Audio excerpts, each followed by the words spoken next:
Well, footy fans, finals time has come for another year, and we're already underway here at H.E Parker with the Division 4 game between Mooralbark and Coldstream in its final stages. And we're also getting ready to bring you another edition of a battle between two great sides in the Deakin University EFNL Women's Competition. Good morning, everybody, and welcome to H.E Parker Reserve for the second semi-final in Division 1 between the Basin and Boronia. My name is John O'Ven, and it's a pleasure to be back with you on the airwaves this morning on YouTube and soon to be Facebook. I'm also joined by a key member of our media team, Dylan Smith. Good morning, Dill. It's great to have you. Super excited to be here, mate. Not only are these two teams that we're going to watch today have been the best two teams in this division, but they're also local rivals sharing a border at the bottom of Mount Dandenong there. So I think they even share a newspaper, so which that always makes the clash a little bit more spicy. Well, you know, if you think about that, you know, you've got one side of the complex barracking for one team and the other side barracking for the other. Question to you, though. It's your first final series, and you're back in the place where you had your first boundary riding gig. Full circle. But this time you're calling. How are you feeling? Feeling all right? Yeah, mate. Super excited, really. Like, you've just got that sort of... the season's changing, you've got finals, the smell of it in the air, so couldn't be more excited. Indeed. Well, we've got a very special guest joining us, Scott Nicholas from Boronia. Welcome. It's great to have you. Thanks, Jono. Good to be here, mate. So, perfect day for footy. Doesn't get any better. You've had a fairly good season. And how are the girls feeling ahead of today's game? I think we've all just been feeling really excited. I think the way the season's shaped out, we've probably known the Basin and Park Orchards and ourselves will be there at the pointy end, and it was probably just a case of which order we'd finish on the ladder. So we've played the Basin quite a lot the last couple of years now, so you know we're excited to play them again. They're a great team and we've got some really good players, and I think reflecting on last year when we played them in the first final to this year, we're a lot more nervous last year. I think we've got a little bit more confidence that you know, we're playing some good footy, and I think we're all just excited to get out there and get stuck into it today.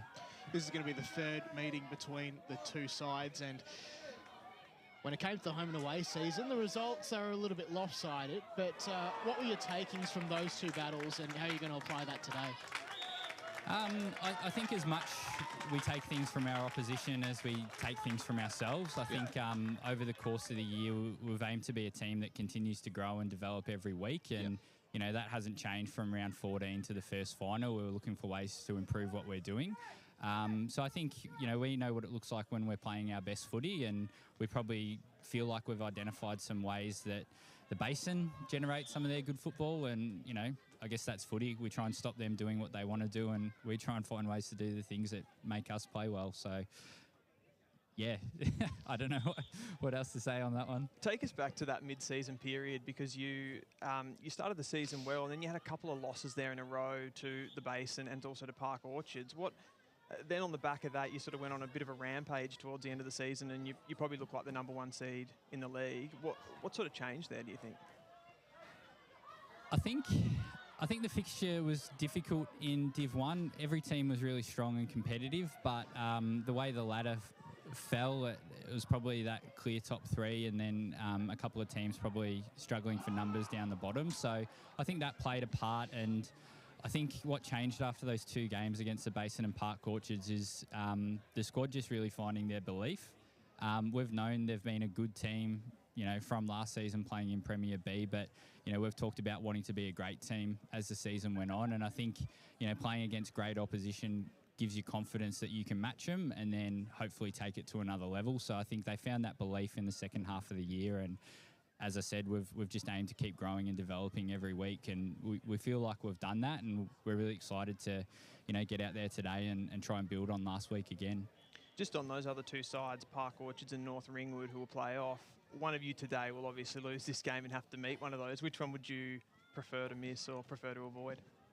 On their day, you don't want to play the Basin or Park Orchards when they're playing well. I think they're different teams. The Basin have some really strong physical players, and I think Park Orchards, they've played footy together for a number of years, so they're just a really good team with some real pace as well. So, yeah, I mean, 1-1 versus the Basin and 1-1 versus Park Orchards. I think the aim is today we play well and we get a week off and we don't have to worry about playing either of them next week. And back to today's game, where do you think you can exploit a weakness here for the Basin? I think where we've played well against the Basin is when we've backed ourselves to play our game and get the ball into space and run. So if we can do that again today, there's a lot of space out here at Heathmont. We're really confident in our game style and the girls are really excited to put on a show today. So the Basin are a great quality opposition and they've done it for years. So I think if we can get a good start and find that belief early, anything can happen. All the best to you, Scott. Thanks so much for joining us this morning. Best of luck to you and indeed for the rest of the year.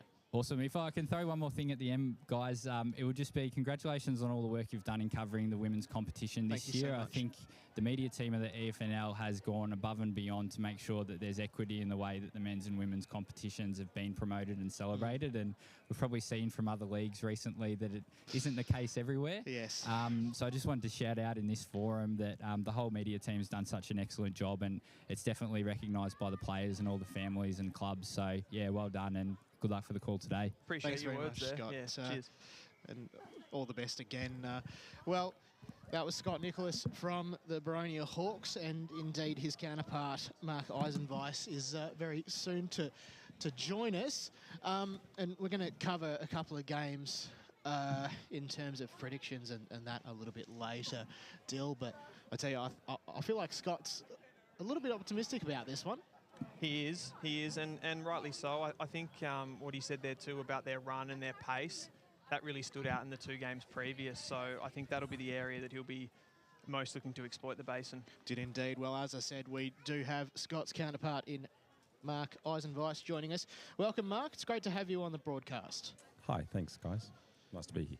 So you get to this point in the season with someone like Danielle Brotto as a weapon as she is. And what a great inclusion she's been this year to your team. Yeah, 100%. So, yeah, Brotto obviously came across this year, as well as another person. And, yeah, they came from Roeville, and she was dangerous down there as well. But as soon as she got to the club, she's got great energy.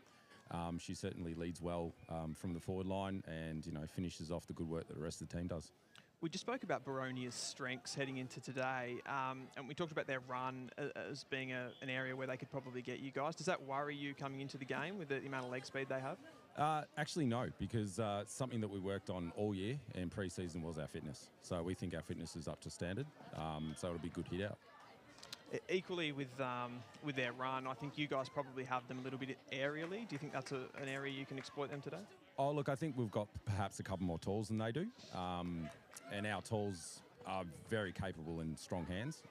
So it depends how the game's played, but we'll see, yeah. I asked Scott this, and likewise I'm going to ask you. This is your third meeting with Boronia this year. What have been your takings from the two home and away encounters, given that the scorelines were a bit lopsided in both instances? Yeah, I think our first encounter at Tormore is more likely to what you're going to see today. Yeah, at Tormore, I think we both had our strongest sides in. Nothing to take away from Boronia. I mean, they played fantastic when they met us at home. My feeling is they tend to play a little bit better on a smaller ground, and a little bit more open space kind of suits us. So looking at today's ground, it's kind of halfway in the middle. So, yeah, it'll be a good challenge. Just wanted to throw you one about Zoe Haritos. She was one of your best players in the two meetings earlier in the season. I rewatched the match of the day this week, and she was excellent in that game. What's she out with an injury or? Yeah, look, everyone loves Haritos. She's a superstar. She just came from basketball, so this is her first year in footy. What an amazing girl, Ball sense, game sense, endeavour. She's one in a million. She's a really good player. But yeah, so unfortunately, yeah, she got an injury and we'll miss her today, but we've got a pretty strong side still. I guess with Haritos out, it won't really dampen the effects of the other Zoe Alston. We saw her in the match of the round. She was brilliant alongside her other Zoe, but I guess what sort of impact are you hoping that she has today? Pretty much the same as always. She's been a very consistent performer, hasn't she? You said that. That's exactly the word I was going to use, consistent. So she's a major part of our engine room. So you'll just see her go time and time and time again, second, third, fourth efforts. She's a fierce competitor. The other one I wanted to ask you about was Talbot, and I wanted to know where she's going to play. Named in defence, I think she was in the team sheet. Played up forward last time. Where's she going to play? A bit of a swing? So that's another amazing story at the club. First year of footy as well. Incredible. She's played forward. She could ruck if we needed her to, and she's named back today. She's just got brilliant hands, great footy smarts for a first-year player. Well, thank you so much, Mark, for joining us. All the best today. It's a great day for footy, and indeed, all the best for the rest of the year. Thanks, boys. Thank you. So Mark Eisenweiss there, and indeed Scott Nicholas from before. And, well, Dill, this is going to be a great one, I reckon, and we're shaping up for an absolute ripping contest. Yeah, absolutely. And we've mentioned it quite a few times, but it's ever more intriguing, this one, with those two matchups that a little bit of a head scratcher, the second one, where Boronia got up by 47 points. And he just mentioned there that it's more likely that we'll see the game at Tormore, which was decided by 10 points. So that pleases me a lot. So let's have a look at the finals series across the board. Of course, naturally, we might begin with Division 1 before we get into this game. And it's going to be the Park Orchards against North Ringwood very, very soon. Who have you got for that one? Now, I can understand who you've got, but for the viewers who haven't read the article, go read it on the EFNL website for the finals predictions week 1. Who have you got and why? I've got Park Orchards by 45 points. This division's been, highlighted by these two teams at the top in the Basin and Boronia. And Park Orchards aren't far off those two sides. They've beaten Boronia this year. And they've just been there's been a gap to the next two teams, which was North Ringwood and Knox, who were fighting it out for that 4th place. And I think the average winning margin was around 50 points for Park Orchards in the two meetings that they had against North Ringwood. And I just think they have too much talent on the field to drop this one. In Division 2, we've got Waverley Blues and East Burwood. And I tell you what, listen to the crowd out here at H.E Parker.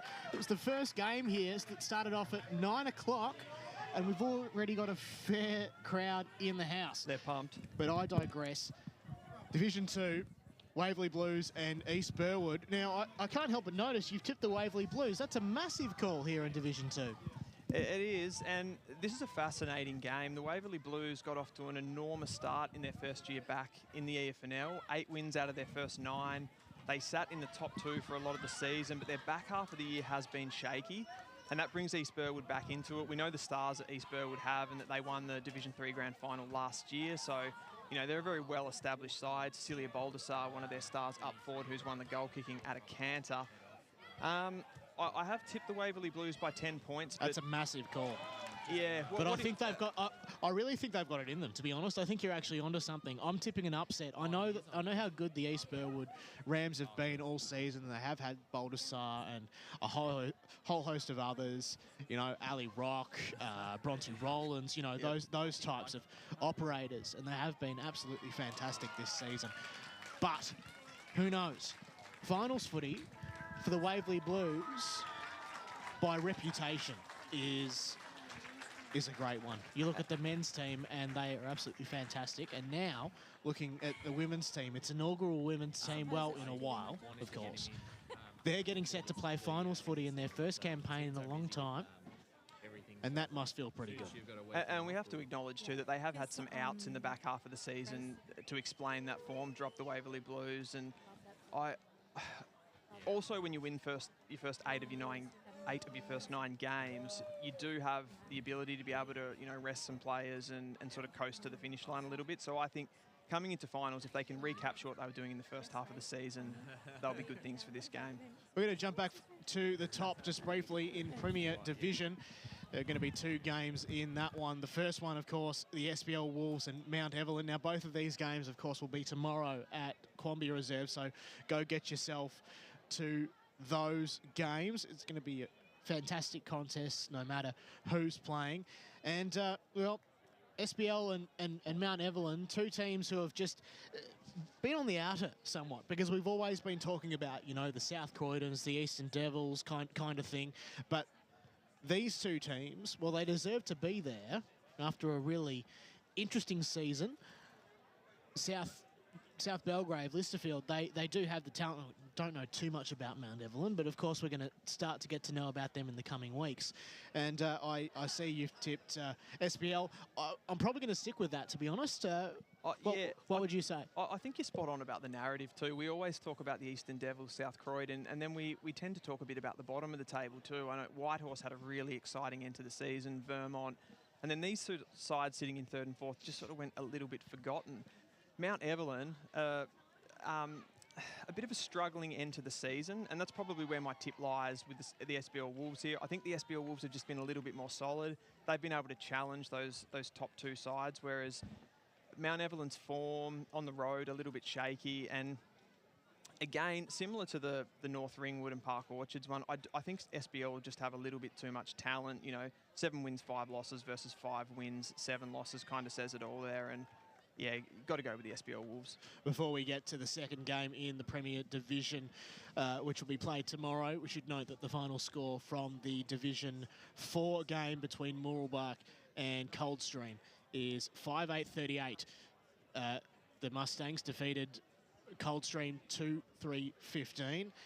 So congratulations to Mooroolbark. They advance, and it's pretty huge considering that Karen Ralph, she's a bit of a seasoned campaigner. Now, even though she's the assistant coach, she gets to have that premiership, well, potential premiership taste once again. She has, of course, in 2019 at the helm of an absolute legendary women's football club in the St Kilda Sharks. But now she gets her chance to have that shot in Eastern Footy League history. And Mooroolbark over the past 5 to 6 weeks have just been on an absolute rampage. I think Josh said it, average winning margin in the past 6 weeks are around 60 points. So, you know, they're playing better footy than anyone in that Division 4. And I honestly, you've got Mitcham there, you've got Coldstream. We've seen what they've done to Coldstream today. I can't really see anyone beating them in this division. You're a few points short off the prediction, I might just add. You tipped Mooroolbark by 28, but it was just a little bit off there by about 5 points. Let's get back to Premier Division then. And it's a game that, of course, is another grand final rematch.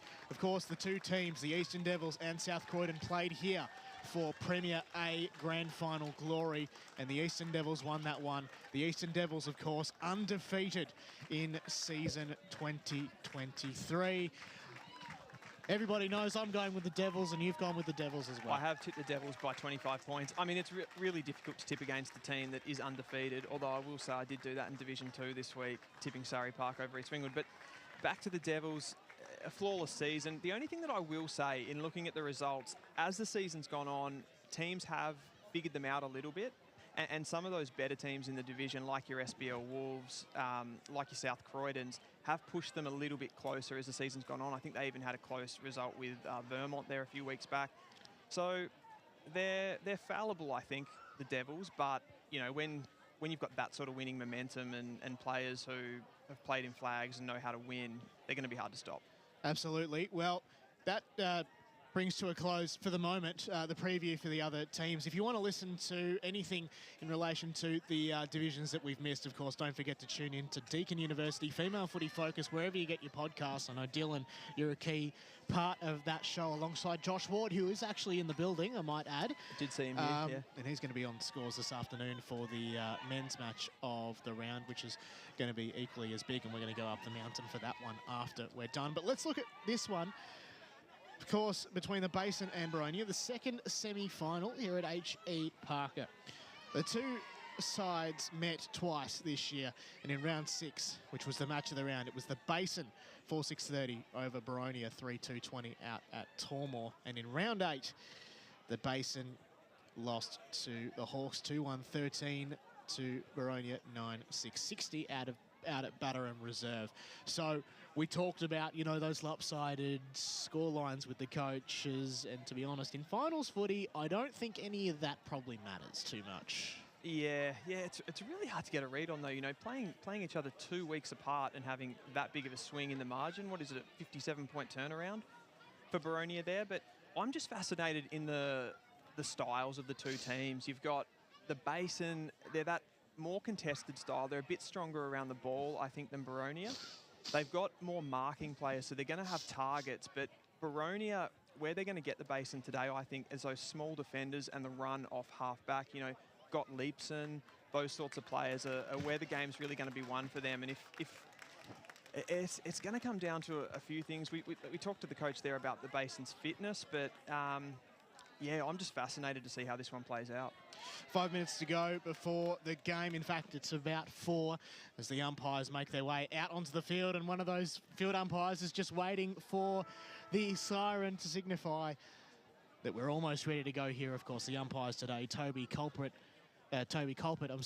Matthew Rowe in field, and in the boundary riding discipline, it's the two Ryans, Nadav and Shalev. Hopefully I pronounced that correctly. I apologise if I haven't. And of course, in goals, Graham Banks and Blake Lavelle. So we're not too far away, and I understand perhaps that our boundary rider, Kate Green, is somewhere out there just in front of the interchanges bench. Good morning to you, Kate. Good morning, guys. I'm just getting myself set up, and yeah, I'm looking forward to a really fantastic game between these two teams. We're going to ask Dylan for his sip at the moment, in a moment, but can we start with you? Who have you got, and by how much? I am forever and always neutral, as a good media person should be. Well, we can still make a prediction if we wish. Dylan, good luck, guys. That being said, thank you very much, Kate. We'll chat to you soon. Dylan, your tip and by how much? I've gone back and forth on this one. I've got to stick with what I tipped in the article, I think, just to be consistent. So I went with Boronia by 2 points. I definitely think we're going to see a game similar to that one at Tormore back in round 6, the match of the day, where the Basin ran out by 10 points. But I think this one's going to go to Boronia by under a goal. I just think they've just found it in this back half of the season. What about you, Jono? We haven't really heard from you on who you think's going to win this one. Speaking of Boronia, out they come onto the field. Of course, the Basin have come out a few minutes prior. Did we get your tip, Jono? I'm going to tip Boronia. I've been a big fan of their work this year. And so we're both Boronia. We are both Boronia, but that doesn't mean it's going to be a Boronia call. We love these teams equally, and this is going to be a great contest. And like you said, well, to be honest, we spoke to the Basin coach, Mark, about Zoe Alston. I can't wait to see her do her thing. It's going to be fantastic. Boundary. Down to Kate. Let's head down to Kate. Winner of the coin toss was Boronia, and they've chosen the southern end of the ground. Thank you very much, Kate. So there's your coin toss. And, gee, I love this place, H.E Parker. It is, as I've described, the field of dreams. The field of dreams. I like that. It looks in really good condition. The coach has mentioned that it's the wide open spaces. The Basin said, the coach there said that would suit them. I sort of feel like it might suit Boronia a little bit more with the wide open spaces. How do you feel about that, Jono? Oh, yeah, I think so too. It's all about how the teams can use the footy and find the open space. Obviously, in the women's game, you know, open space is a bit hard to come by because in one way or another, everybody wants a taste of the footy. And so it's about using that open space and finding options further abroad that can actually break open the wall. And I think in a finals game too, there will be that tendency to be attracted to the football. You want to get in there and win the contest, and I think it will be quite contested, but it's probably the team that does hold their width a little bit and can use the field a bit better. So we get underway momentarily. Boronia have broken their huddle, but the Basin out in position and ready to go. Just waiting for the Hawks to take their positions. But this is, of course, Deakin University female footy finals for the second time so far. Broadcast on the Eastern FNL socials and indeed YouTube. But to get us underway, you're with Dylan Smith. And it's a Basin who win out in the first contest, but Boronia have sharked it. Here's Winbanks, who's trying to get on the end of it. Ends up going there to Quirk. She sends them towards the 50. It's marked by Greenolg. So she just scans the field. She's looking for an option, decides to go short, centrally there, and finds the ruckman in McCage. She heads inside 50, just puts it up to the spot. Pack forms, comes off hands. There's Basin players around it, but as are Boronia, and I think we're going to have our first ball up around 35 to 40 metres out from the Boronia goal. So good start for Boronia. They win that first clearance. As Quirk goes up in the ruck this time. It's cleared out by the Basin. Smothered though. Here's Kufel. Gets it back. Davidson sends them further inside 50. Mark can't be taken. At the ground level. And another ball up, just edging closer towards the Boronia goal. They're taking the territory early in this one. As Quirk sharks it out of the ruck, snaps. Wow. And I think that's a goal. Amazing there by Rachel Quirk. And she's been extremely dangerous this season. Missed one of the earlier fixtures that the Basin got up, and that's massive, Jono. It is indeed, and I might just add, just for the viewers watching at home, if you've watched AFL, you'll hear this phrase quite a bit. Rachel Quirk has a basketball background, everybody. And that's the only time I'll probably say that this broadcast. I like how many times you're watching Scott Pendlebury and they'll say that. But nevertheless, a big start for the Hawks, and we'll do it once again. And the ball the down Basin it comes. this time. It is the Basin this time. They come down very, very close to their end. Picked it up well. Did Murrell, but it's on the ground. McCage left it behind. Alston was in there, left it behind as well. Great tackle there laid by Phillips. And they try and come out, Boronia, but they're going to be cut short. The kick comes forward as Carroll tries to chase it, but players hit the deck. And it's going to be a ball up. So it landed in the hands of Jamie Monk, who's one to watch today. 48 from goal. Monk was in the ruck. Quirk came out from the ruck contest, and then out the back door was McCage. Kick was okay for Perrott. And Boronia are inside 50 once more. Bouncing ball. This is going to sit for Greenhalgh. Or is it? Picks up the footy. Got a little bit of help. Gets it off to a teammate. Boronia, though, sprayed it. It goes out of bounds. And the Basin to bring this one in, Bill. Yeah, I think that's Baker who's got the kick. Deep in defensive 50. She does go back there to take those kick-ins just to settle the Basin down. And the speed of Boronia apparent from the offset. So she heads long, just goes up to the contest. Quirk's there for Boronia. She just waits at the back. Watts at the foot of the ball for the Basin. Tries to charge through. We'll have another ball up.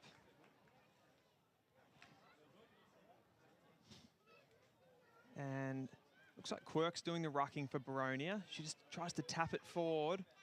All the numbers with Boronia. Davidson heads towards goal. It's a flying kick and rush through for another behind for Boronia. So all the momentum with them so far.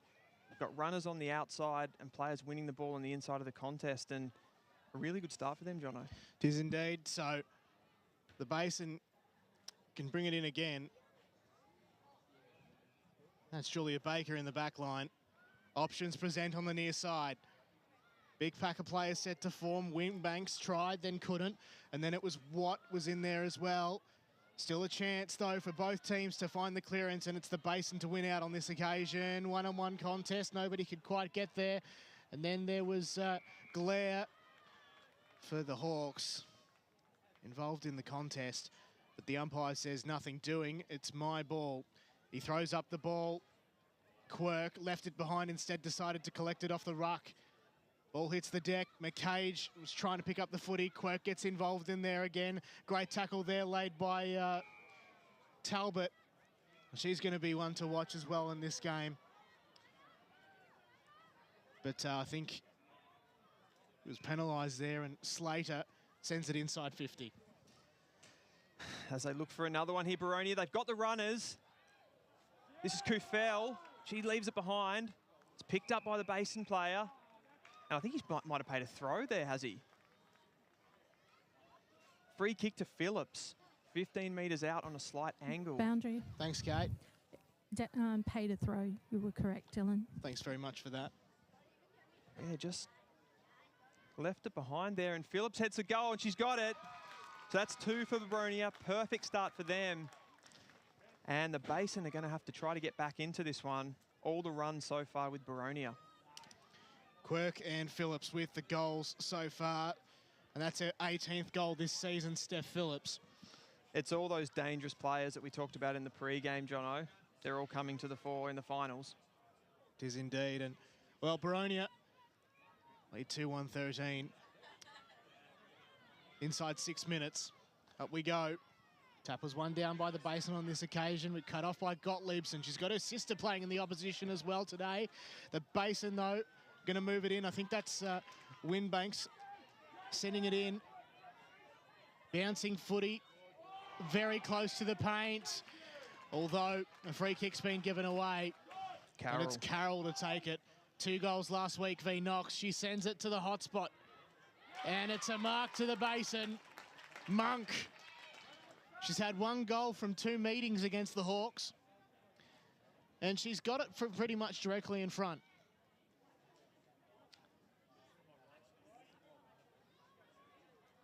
Four times in best in the regular season. She sends it.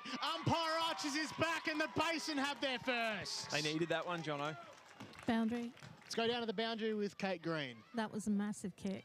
Oh, absolutely huge in the contest. And like you identified in pre-game, Kate, one of the X factors today. That's her 14th goal.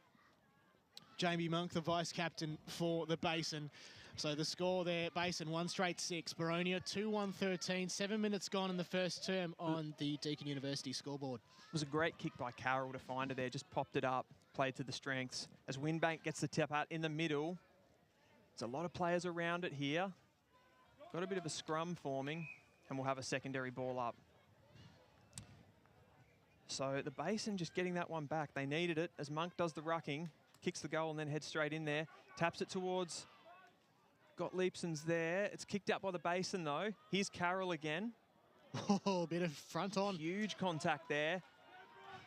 And it's Brotto. Brotto's over it. Is it a push in the back? Danger player, Here's look out. Watt on the outside. Kicks towards goal. Wow. It's at the post. Almost.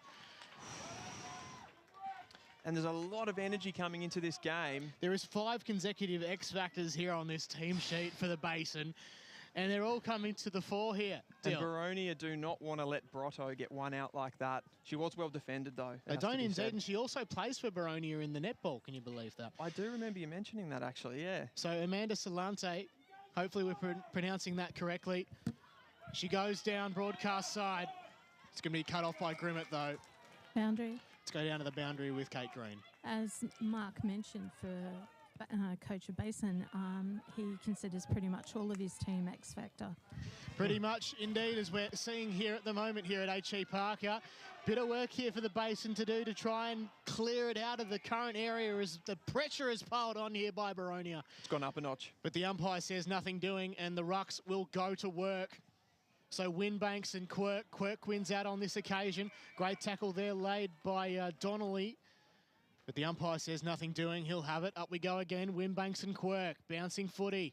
Who can get to it first? Looked like Phillips. Clearing ball to open space. Chasing it is Slater along with her opponent. But both teams just a little bit in arrears when it comes to gaining clear possession of the footy.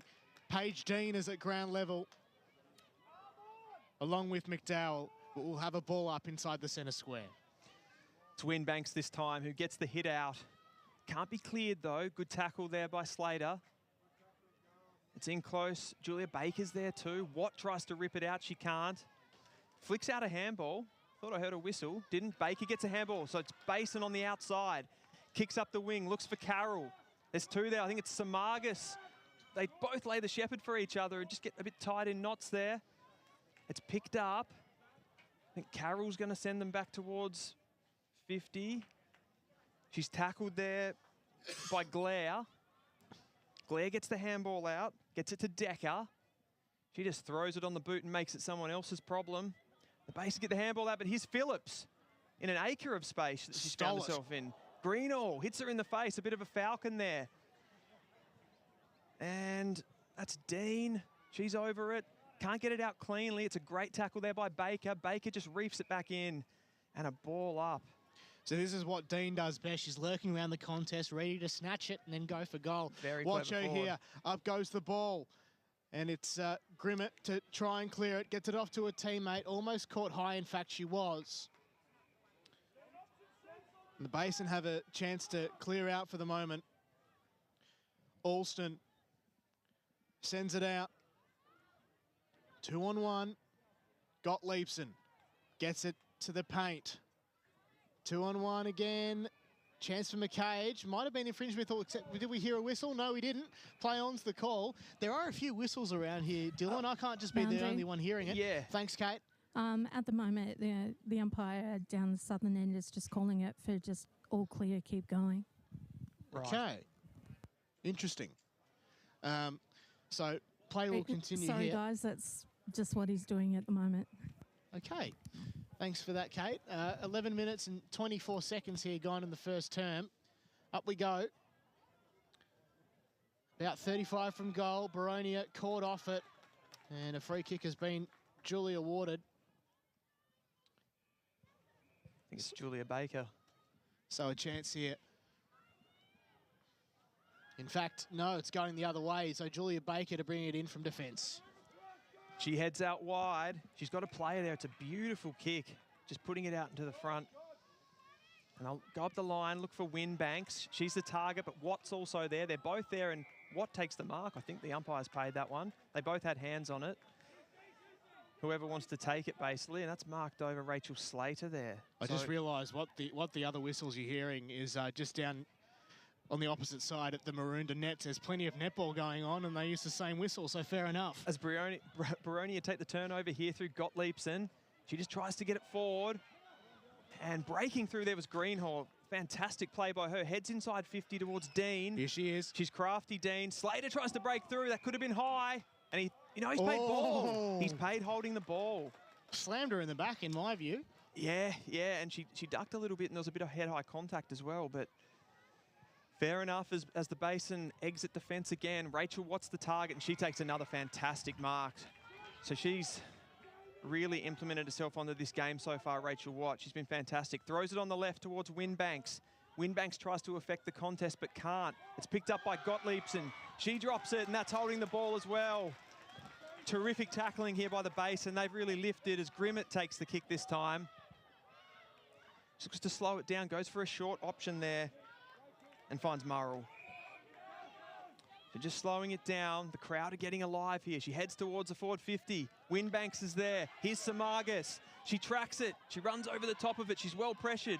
Greenog's there. She kicks up the line, but it looks like it's going to be marked by the Basin, but she's able to bring it to ground. Rachel Quirk to Gottliebsen. Gottliebsen looks afield, and it's going to be marked there. Another turnover for the Basin. So they're holding firm in defence, the Basin. They are indeed. Sending it down the line. Slater, there's one out there slightly. Phillips is there to collect it in the centre circle. Got it off to Davidson. Amanda Davidson, now it's inside 50. Dean's got a chase here. It's the base. No, that is a great tackle, and she's rewarded. A big tackle there for Paige Dean. Great pressure. The pocket rocket wins out. And she's got it about 60 from home. Gets it inside. Over the head of her intended target, but Phillips can have that sort of basketball kind of pass to herself. It's all to no avail, though, as Donnelly wrapped her up, and we've got a ball up about 15 from Boronia's goal. Decker with a big tackle there on Grimmett. Basin just trying to clear it out. Plenty of work to do here for both teams. Oh, she threw it out there. But Greenolg is out the back, looking for Dean. Couldn't take the mark. Off hands. Chance still for Boronia. Dean tried to recollect. Was she held without it? I think it's holding the ball. It was holding the ball. Boundary. Let's head down to the boundary with Kate Green. Improper disposal. So there you go. Certainly helps the Basin here. But the kick finds touch on the outer side, and Boronia They're going to bring it in at the halfway point of the ground here at H.E Parker. Fascinating contest so far as Boronia look to go inside 50 once more. Dean's underneath it and she gets pushed out. Here's Grimmett. Grimmett's going to have to find an option. She's tracked there by Phillips. And she just sort of gets a handball away. I think we'll have a ball up. About 25 metres out from the Boronia goal. They're really pressing at the moment and showing that run. Is Winbank. She just takes it out of the ruck and kicks it forward. She'll need a contest, but that's well marked by McCage. And she's going to send it back inside 50. They don't have the tall targets down there, do Boronia, though. And it just heads over the back. It's Grimmett. She's well tackled off the ball there. I think that's by Greenold. Definitely was Greeno. Fantastic tackle there, and she'll line up for her first goal on a bit of an angle, but pretty close to goal, Jono. Indeed it is. And this is pretty important for them here. Let you ride this one home, Dylan. Fire up, mate. Heads towards goal. It's on the line. I think she's got it. Runs in for the celebration, and that's Boronia's third goal of the day. They're 3-1-19 to the Basin 1-1-7. So a goal to Delta there? Believe so. Yeah. Fantastic. So 3 individual goal kickers for Boronia. 3-1-19. Plays 1-1-7. Just under 17 minutes gone here in the first term. And we're almost... I saw the number 19 head in for the celebration, though, so maybe it wasn't her that kicked it. Interesting. So we've Please got note that Delta is wearing a number 39. I will just double check because I think they've done the numbers on us again. No, I think that is Delta wearing the number 19, but there's a 565 infringement, so Quirk is going to send it inside her team's 50. And Phillips, at the end of the day, was at the fall there. Quirk was slightly pushed out of it, which enabled the Basin to come out. Samargas tried to move it out there, but it's cut off by Bree Watson. It's very close to the cricket pitch. Boundary. Let's go to the boundary with Kate Green. That last goal was actually number 39, Mural, Lily Grace. Thank you very much for that. So it's Lily Murrell with the goal. As we have another ball up. And Rachel Slater's in there. She tries to pick it up, and she's well tackled by 2 Basin players. And not going anywhere with that one. And Boronia, they've been fantastic in this first quarter. So much run. Heads out. Kufel's there. It's just hacked out of the ground by the Basin, and a clever little mark there taken by McKernan. She'll head inside 50. They've set up really well behind the ball today, Boronia, as have the Basin, and this one's cleared out here by Baker. Heads towards Watt. She's been fantastic in the air. Makes a contest, kicks it forward. Heading towards it's Carroll, but it's picked up on the wing. Great tackle there. Fantastic by McKernan. She's had a couple of great moments, but it's picked up by Grimmett. She heads towards the forward 50. Can't find a target. Kufel's there, as is Rachel Slater. They've got numbers around the ball, Boronia. It's well held up by Grimmett. And we'll have another ball up. It's slightly towards the Basin goal as Carroll does the rucking in there. Julia Baker tries to reef it out, kicks it inside 50. It's 2 players tracking it. Boronia in front. Can't pick it up now. She does. Watson holding the ball. Fantastic tackle. That's huge. That is a huge tackle there. And that is Murrell. And she's had a great start to this game. She'll look to go further inside 50. We haven't seen too much here from the key forward. And that's huge from Slater. Massive, massive intercept mark there by Rachel Slater in front of Brotto. And Brotto's been really well held so far in the start of this game, Jono. She has indeed, and this is where things get a little bit interesting. Phillips on the opposite side of the ground. Fair distance from home, as she's normally accustomed to. But the siren sounds to signify quarter time. The score there, the Basin, 1-1-7. trailing Boronia 3-1-19. You're watching the Deakin University match of the round here at H.E Parker, semi-final 2, Boronia and the Basin. Back after this.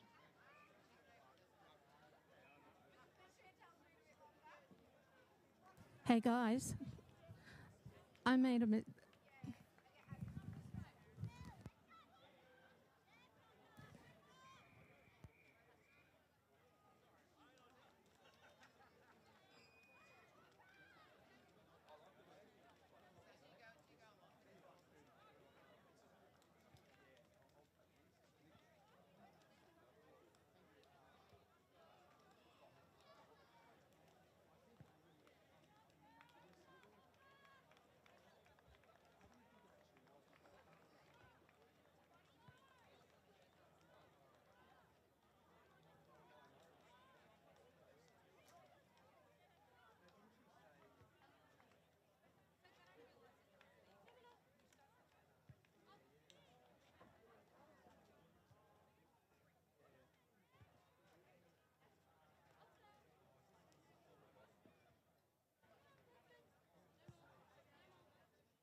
Welcome back to H.E Parker. It's a semi-final 2 between the Basin and Boronia here at H.E Parker Reserve, and it's quarter time. My name's John Event, joined by Dylan Smith. What a first quarter we just witnessed here. It's going to be a red-hot contest for the next 60 or so minutes. I'm looking very much forward to it. The pressure is so high, and you know the way that both teams are attacking the footy is fantastic, and I think both teams will be fairly happy, but we are seeing a little bit of a disparity in the run, I think, and the leg speed of Boronia really hurting the Basin so far. When the Basin are able to get it out and take some of those contested marks and win the contest, they're doing pretty well, but definitely getting beaten for pace by Boronia. We're about to get coaches' messages thanks to, indeed, the coaches.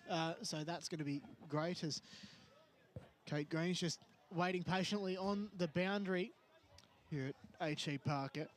The goal scorers for the Basin, it's just the vice-captain in Jamie Monk with the single. And for Boronia, Rachel Quirk, straight out of the blocks with the first goal of the game. Steph Phillips and Tamlin Collins, who returns from injury. So that's pretty huge for her. Yeah. And all those players playing so well for Boronia, the likes of Greenold, Gottliebson, Quirk, Phillips, Slater, they're all playing, super games. And I think that if you took the best players on that first quarter, they'd all be in there. I think we need to see a little bit more from Danielle Brotto. Yeah. She hasn't really gotten into the game. I'd like to see her push a little bit higher up the ground and just get a few touches to get into this game. So let's head down to the boundary, and Kate Green is going to be with Mark Eisenweiss. Hi, Mark. Just wondering what the message was to the girls for this second quarter. Keep smiling, keep the pressure up, and be there for each other. Make sure we keep the talk up. We won a lot of the ball, but we're actually down in our kicks and ineffective kicks. So just talk more, get around each other, and it'll turn our way. Okay, thanks very much, Mark. Thanks very much again to Mark and Kate for that. The huddle for Boronia is yet to be broken. Scott Nicholas just issuing the quarter time address. And they break as they often do. With Just about to grab Scott now. So let's head down once again as Kate heads down to Scott, and we'll hear from Scott Nicholas, the Boronia coach. Yep. Keep moving. Scott, just the quarter message to the girls for the second quarter. I think we just want to keep trusting what we're doing. We got the start we wanted. We wanted a fast start, and now it's just about that consistency in the second quarter. They're bringing a lot of physical pressure. We just got to trust what we're doing and stand up to it. So that's the message. Thank you. All the best. As the Basin head inside 50 here, a great start from them, but Gottliebson tries to tear it away. Well tackled by Samagas. Samagas picks it up, just throws it on the boot, looking for territory. And it comes off Watson in the end. I believe we'll have a ball up from that one. Will do. So the perfect start for the Basin, winning the clearance and getting it forward. They just need to put some goal pressure on Boronia. The two rucks go at it. Phillips is there. Gets a handball out to Quirk. Quirk kicks up the line towards Davidson. She's beaten out there well by Donnelly, it is. And we'll have another ball up. Cagey so far in this second quarter. Important for the Basin to get an early goal here, Jono. Hard ball to win, indeed. And Boronia, well, Steph Phillips just thought about kicking, but she instead passed to a teammate slightly behind the play. It's backfired as the Basin try and get inside 50 again. Players lurking in and around, left, right, front, behind, but the umpire says 49 metres out from the Basin goal, he's going to ball it up. He does just that. Winbanks wins the tap out quite easily. We're going to do it all again. Boundary. For the moment, let's head down to the boundary. Just quickly, there was a lovely moment between 46 Basin and 30 of Boronia. Boronia had the ball and the Basin had her behind and just lifted her off the ground. Love to see good sportsmanship in well, every division of EFNL football, has to be said. And we'll go up and around again. Quirk on hands and knees, just trying to break that footy free, but Winbanks is putting on the pressure. Kate Green, of course, mentioned Winbanks in that act of sportsmanship between Alex McCage and the aforementioned. Slater in there, weaves in and under, lost the footy in the end. Boronia still have it. Now in the centre circle, Fendoff was pretty good there from Davidson. And the umpire's given away a free kick. Or has he? Yes, he has. Yeah, ball. So, ball's going for Donnelly. She'll send it in. Kicks it inside 50 to the contest. Players lurking, and it just comes off hands. And the Boronia player is wrapped up there by Carroll, and we'll have another ball up. Inching towards the Basin goal. Carroll does the ruck duties, hits it out, but it's Slater who takes it for Boronia. Just puts it out into space. Two players track it there. It's Perrott for Boronia. She's tracked closely by the Basin player, and we'll have another ball up. Both teams finding it hard in this quarter to get any space as Winbanks just punches it forward inside 50, but Slater's there at ground level again. She flicks a handball over to Davidson, who goes on a dashing run, puts it out into space. For I think it's Greenold there. She tracks it, but she's got company. Tries to swing around. She gets caught. She flicks a handball out. Clever. Umpire calls play on, and Boronia have the numbers. They head inside 50. Hits it up here towards, I think that's Collins this time. Kufel's got it back. And it'll be holding the ball. Penalised.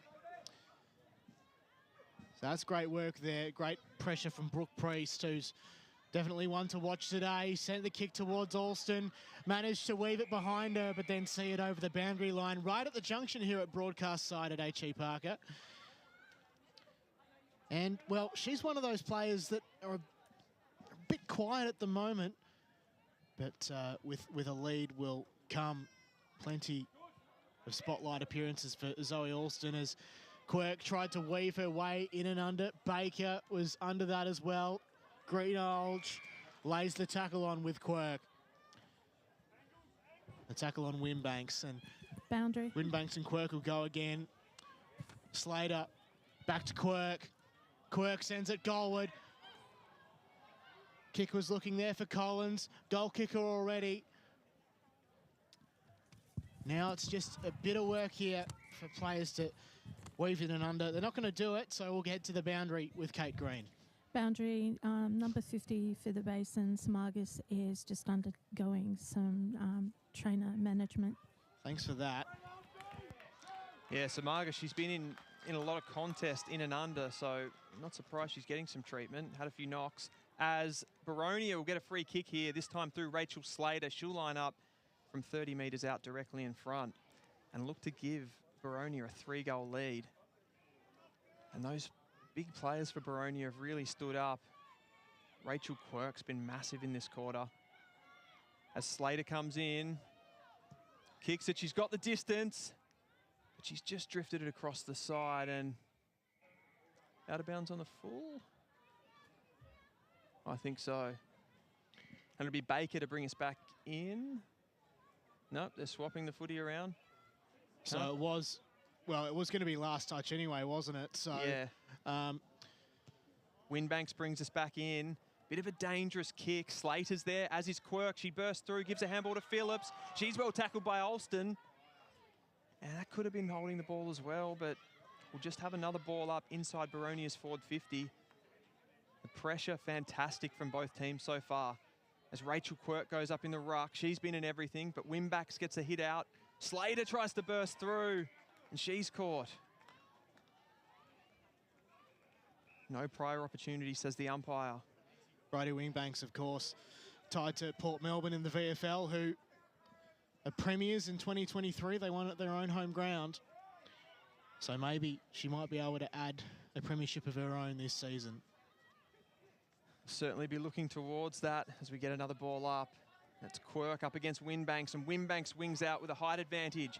The Basin have the run this time. Looks towards Brotto, who's playing high. She flips her opponent. She's got the run, but playing in front there is Decker, who gets it out for Boronia. And there's McCage, just gets the kick away, heads, and she finds Phillips with a great contested mark there at half forward. Sends them inside 50. Contest forming, Alston's at the bottom of it though, so the Basin will clear. Kicks up towards their forward 50. Again, Brotto, she's looking to come into the game a little bit more, but playing behind. I think it's got Leapson with the run. Here's Miller, and she's well tackled by Carroll.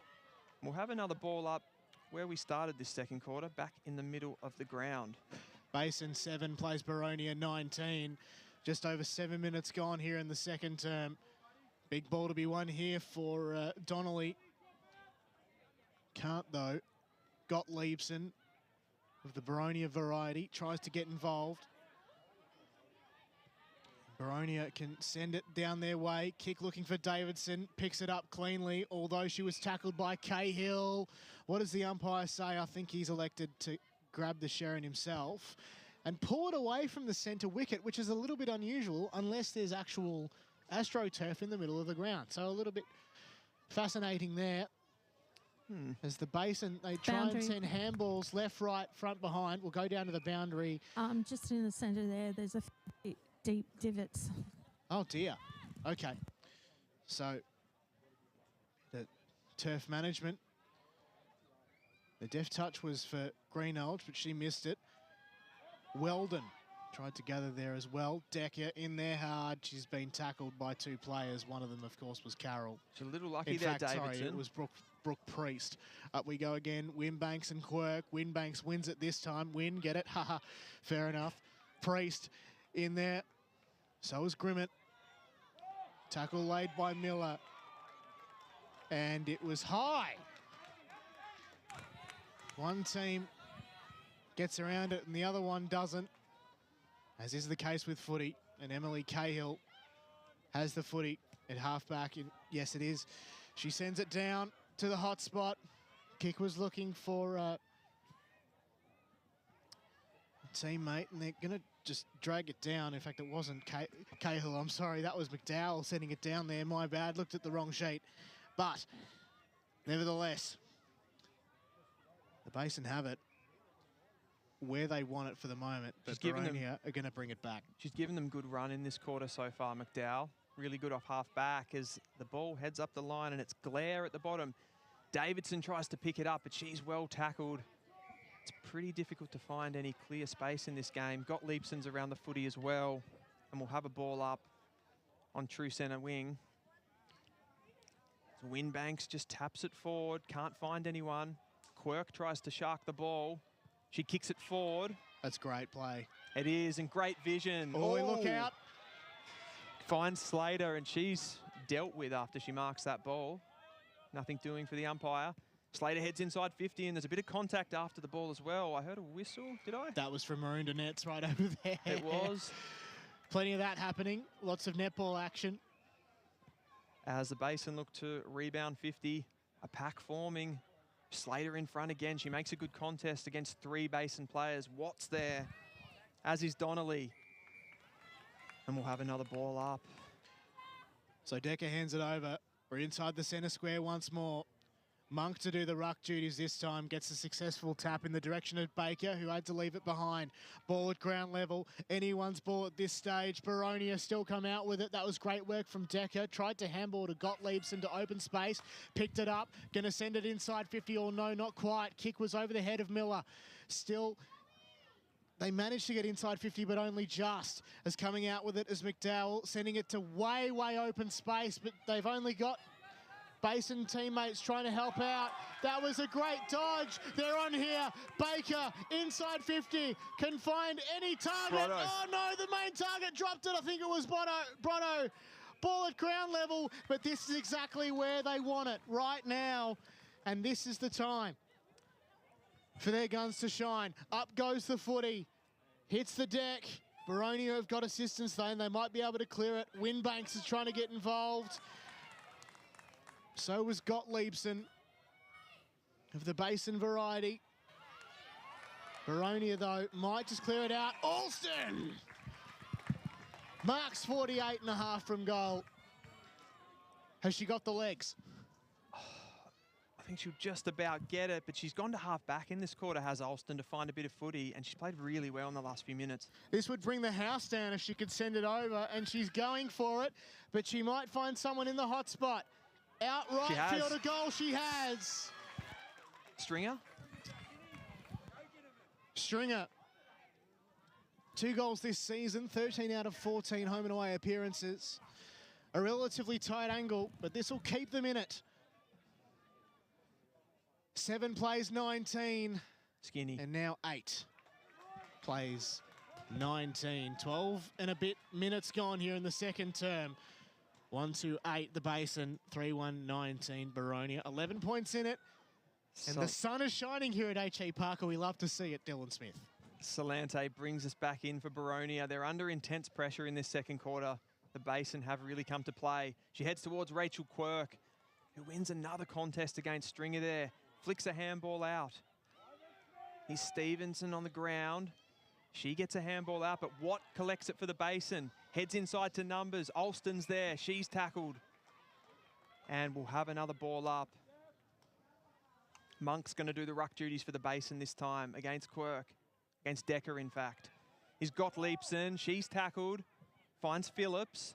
Phillips just flicks a handball out to the running Greenolg. She doesn't have too many options of field. And that's reflected in who marked the ball, which is a Basin player in Weldon. She looks inside 50. Winbanks is there, but she overruns it. And it's gotten deeper there. The Basin still find it, and it's a nice dashing run. She shoots a goal. And again, gone to the skinny side. And again, Boronia will bring us back into play.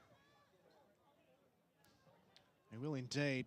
They've got some momentum in this quarter, do the Basin. So 3-1-9, so 1-3-9, sorry, plays 3-1-19.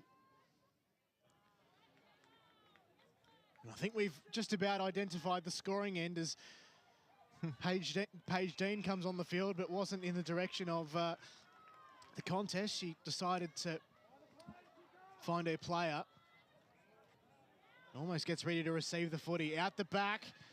Wasn't hers to be, though, but Boronia with the crispiest of ball movements at the moment.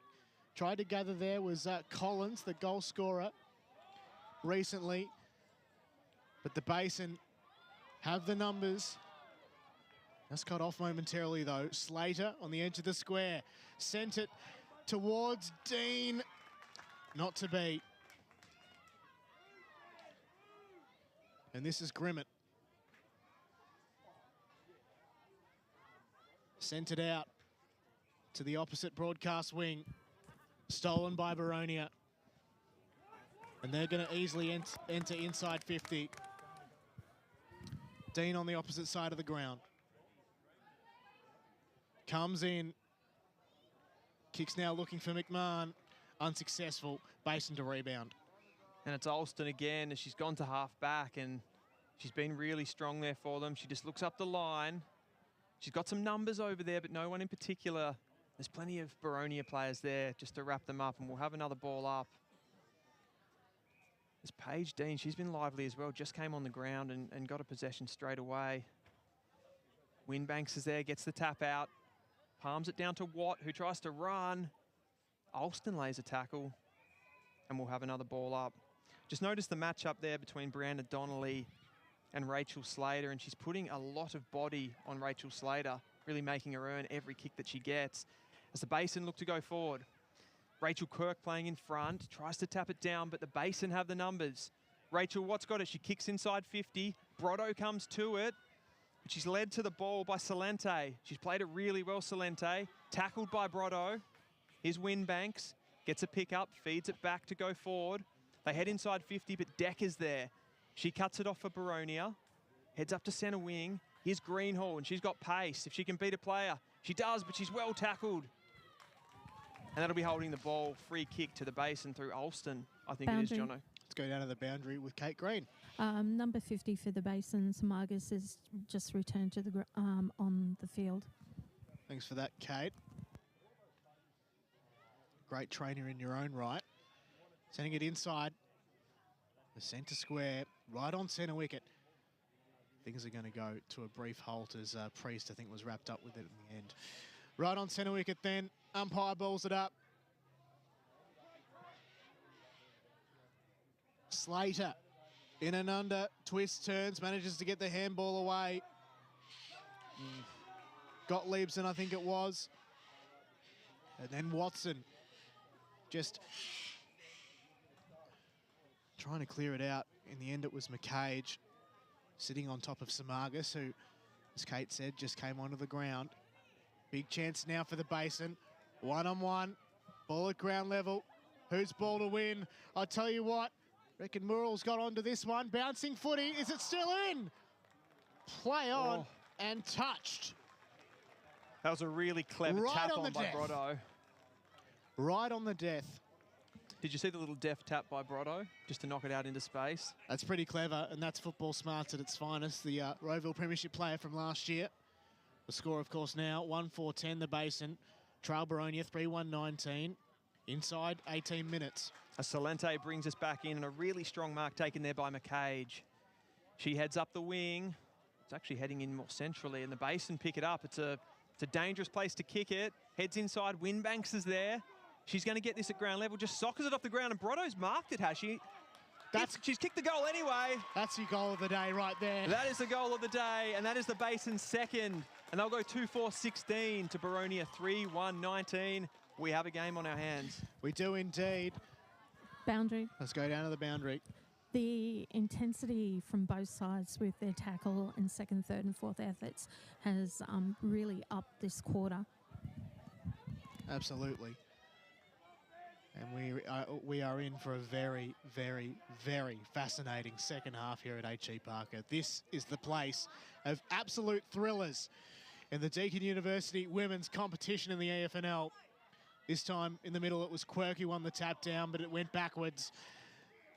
Stalemate. We'll do it again in that same centre circle. And, well, Quirk's got to fire up here. You watch, she's charged, and then sort of left it behind for Monk. Still, it's worked in their favour. Quirk sends it inside, looking for Dean. Missed her just. And also missed the chest of Burton Putz, who gets involved for the first time today. Davidson is chasing as the Basin just try and bring it out. It's a ball along the ground. Hard ball to be won here. On the deck there was Corrigan. As the Boronia Hawks just try and inch back, but they're not going to be able to. Free kick. Burton Putz has it. And she sends it back to where it was of sorts. Albeit the umpire's going to come in and ball it up on opposite side of wing near what we'll say is the third centre circle from broadcast position. Yes, Kate? Boundary, that was improper disposal going Boronia's way. Thank you. As Grimmett tries to drive the Basin forward, but she can't. She's tackled. A bit of a scrum forming down near that third centre circle, as you said, Jono. So we'll have another ball up. Rachel Quirk. And there's the halftime siren. That come up on us pretty quickly. It did indeed. It was a quick one too, but... It's been in a very intense quarter, guys, so Yeah. it's going really fast. That's the thing, you lose track of time, don't you? But it is half-time here at H.E Parker in the second semi-final. The score, Basin 2-4-16. Trailing Boronia this time by only 3 points, 3-1-19. Analysis and a lot more to come right after this. See you very soon.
Footy fans, welcome back to the Deakin University match of the round. It's the second semi-final in Division 1 between the Basin and Boronia. The score, if you've just joined us, the Basin trail by 3 points, 2-4-16 to Boronia 3-1-19. My name's John O'Ven. It's a pleasure to be with you once again, joined by Dylan Smith, my co-commentator for this morning.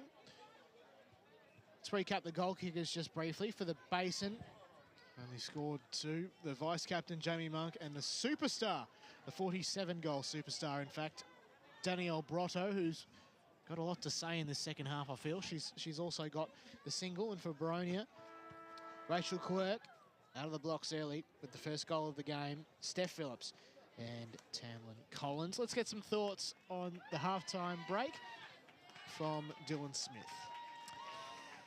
Yeah, I thought at the beginning Boronia really were able to give that run. They got on top around the contest, and just in that second quarter there, the Basin were able to get back in the game, and they did it through some of their star players. Julia Baker was really good, Rachel Watt, fantastic, and if they can keep that up for the next 2 quarters, I think they'll be able to run over the top of Boronia, but I think it's going to be a close one, Jono. I do love a close one, especially at H.E Parker. We had an absolute ripper between Rowville and Park Orchards last year in Division 1. Now, of course, Rowville were promoted to Premier Division and then unfortunately couldn't field a side this year. So you had a bit of talent like, obviously, Danielle Brotto come and play for another side, and there are a handful of others. And even in the coaching department, you had reigning premiership coach Leanne Gill join her former side from way back, the Eastern Devils. She was coach of East Burwood at the time, around about 2009, 2010-ish. So Rowville players are still being used to well and great effect. Let's head down to the boundary with Kate Green. I'm just in the process of grabbing Mark, and then I'll quickly grab Scott afterwards. Okay. No worries. Well, just on Brotto, hi, Jono. Scott. Oh. What was your message to the girls at halftime? Sorry, this is Mark. Scott's this. That's all right. All good, all good. Just to keep going, I think we really turned the tides in that quarter. The intensity really lifted. Our tackle count was way up. So just be careful of the clearances. That was one of the things we need to work on. But other than that, very happy with that quarter. It was a good response. Okay, thank you. Sorry, Mark. I'm having nerves as well. Okay, just quickly down to Scott now. Sorry, guys. no worries. So we'll hear from Scott very, very soon. And if it's any consolation, Kate, I'll explain a little bit later where the name Scott comes in terms of AFNL commentary when it's not supposed to be said. It's okay. Have you got Scott down there, Kate? Yes, Scott's just coming now. Scott, what was your message to the girls at halftime? I think we just want to take a few more risks. I think we probably took our foot off the pace of the game a little bit then and allowed them to just make it really contested. So we just want to see the girls taking more risks. We're enjoying ourselves most when we're playing aggressively and having fun out there. So we just want to get back to that in the start of the second half. Thank you. Thanks very much, All Kate. the best. Thanks very much, Kate and Scott Nicholas, and indeed Mark. Mark Ice and Vice. Of course, Kate, I might just mention that last year Blake called Jared Scott when he wasn't supposed to in the Premier Grand Final. But let's sleeping dogs fly, I guess, in the centre of the ground. The game continues here, and it's the Basin to bring it high, up and under. It was Gottlieb's in there for Boronia who left it behind, and they're just inching very, very close. The Basin might be a chance here, although there's an umpire's whistle, and they are indeed a chance. Here we go. And it's the Basin's first chance to get a lead, but does go across the face, and now here's another chance. That's through. Is a ripper! Goal of the day. Well, that's another goal of the day contender, all right. And I think that's Lily Murrell as well. Yeah, so that's number 39. That's her first. Gentlemen, I'm just glad to get the nose out this early in the finals. Well, that's all right, Kate. You've done a ripper job this season. Well, now that is a great start for the Basin, albeit I'm not sure how it's going to go for Scott Nicholas and his team trying to take risks, Dylan Smith. Yeah, as we go back to the centre of the ground, and Phillips does the tackling job there, and the handball still flicking around. Alston gets it out here, playing a bit of pinball in there. Here's Watt. She gets a bit of space, and she just throws it on the boot. She's looking for Murrell, that player again, but this just trickles out, and it'll be a Boronia kick on the wing. Taken here by April Glare. April Glare. She looks afield. She hasn't got too many options. I reckon she's going to pop it up to the contest. Is the ruckman in Winbanks. She makes a good fist of it, but Grimmett picks it up at ground level, and it's a Basin that look to have the run. Heads towards Samagas, who takes a good, strong mark. Swings around on that left foot. Here's Brotto. Brotto's in front. She gets held back a little bit there. Decker's first to it. Murrell again. Flicks it out to Brotto. And the Basin get the second goal of the third quarter. And they mean business. Well called, Dylan. That was Danielle Brotto, just perfectly positioned. She knows how to do that. A fine exponent of the rebound goal. It doesn't get any better from that. Let's go down to Kate Green. Sorry, Jono. Just from a really sluggish start at the beginning of the first quarter to this, it's almost like there's a new team on the field. It does feel like that somewhat, and I tell you what, Mark said, that the girls just need to keep smiling, and I tell you what, they're well and truly smiling at the moment, if not for Steph Phillips, who tried to send it in towards Dean, but it's come back, and the Basin can launch another counter-attack. Boronia, though, do have the numbers in midfield, so it's a big, big task here for the Basin to try and clear it. Dean, I think it was Slater, sent it towards the paint. Greenhalgh dodged one, then lost it, then tried to gain it back again. No, that was Perrott in there as well. Now here's Dean again. Dispossessed, wasn't penalised. The Basin try and bring it out, but only as far as Slater. 60 from home, pushed off the football by Donnelly. The umpire's going to come in and ball it up. It's a very flowing contest like I've never seen before. This is just incredible. Stuff. As Boronia get the clearance through Rachel Slater. She heads inside 50. She's got targets down there. Playing in front. And I think that's Greenhalgh there at the foot of the ball. Davidson, she flicks a handball out to Greenhalgh. Greenhalgh's tackled, is it high? No. She gets a handball out. Number 45, McDowell. And Davidson once more. There's a bit of a scrum forming, and I think we'll have a ball up eventually. It's end-to-end stuff at the moment. So the interesting thing to note here, Dill, is if you look at the formation of the field, there's a lot of one-on-one contests around the ground. Therefore, they want open space footy, and it's going to be interesting to see what happens here. Now, the umpire, I think he's called it back. No, he hasn't. It's a Basin free kick. That fitness of the Basin that the coach spoke about coming to the floor here, they're really running on top of the ground at the moment, but Gottliebsen looks to intercept this ball. She's well tackled there by Grimmett.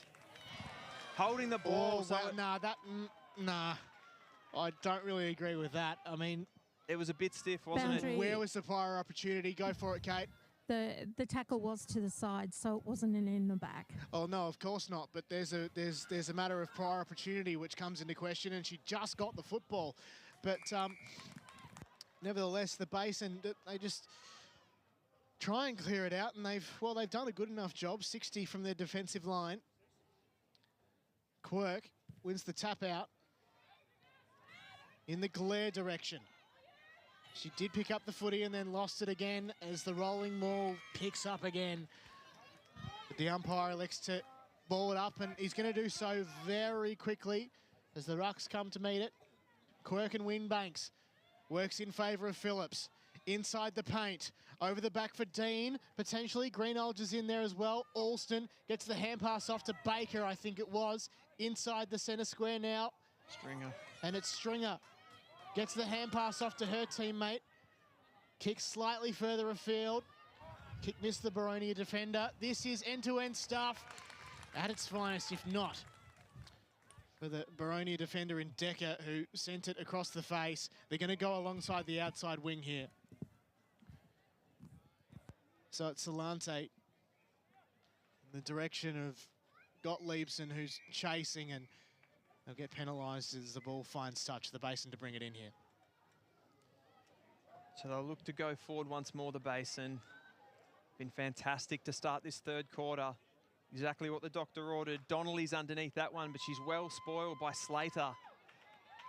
Coming through, and we'll have another ball up just by that third centre circle. It's 4-4-28 to Boronia, 3-1-19. Alston's heavily tackled there by Quirk. Picked up by Greenhold. She flips a handball out. Julia Baker's there. She just tries to get a kick away, but she can't find the boot. And that's going to be incorrect disposal and a free kick to Boronia as they look to go inside 50. Rachel Quirk's there. Greenhold's there. She looks for a player running by. They need this right now. They really do. Heads to the top of the goal square. Over the back, There's a spinning movement, but the Basin intercept. And they just look for an exit, but there's not really one there. There's Boronia players everywhere, and they look to come back inside. This time it's Blair. A 3-on-1 here. It is, and the Basin players done fantastically well there to wrap that up for a ball up. One of the great plays of this game, that was Dylan. And, well, this is Boronia's best chance as the Rucks go at it. Over the back is Gottliebs, and she's had so much the footy, and she's been pinged. Twice in a row. She just got the football. No, Go for it, Kate. she dropped the football, so it was incorrect disposal. A bit stiff nonetheless. So McCage has it, luckily for Boronia. Centering ball for Solante. Couldn't pick up the footy. In fact, she did. She sent it inside. Cut off, though. Julia Baker, one of the legends of this team. Sends it across, out of side broadcast. Picked up well. They send it in Boronia. Only as far as Burton Puts, who has it, and now she's going to reconsider her options. But the field is pretty well set here, Dylan.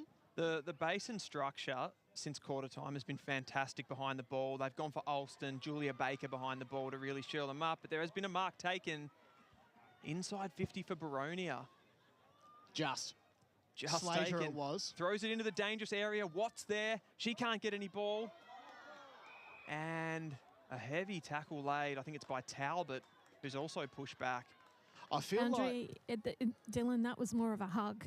It was a hug. Good way to describe that as we get another ball up. Quirk's first to it there. There's Basin players at ground level. Davidson for Boronia picks it up, handballs it to a dangerous area. There's a lot of bodies around it. Who can get it out? This is Greenhold. She snaps it on the boot, puts it to another dangerous area, but Alston's there for the Basin. She lays a good tackle on Rachel Slater, and it's another drop ball, holding the ball. And the Basin's pressure's been hot in the third term. Well, this is huge for them, isn't it?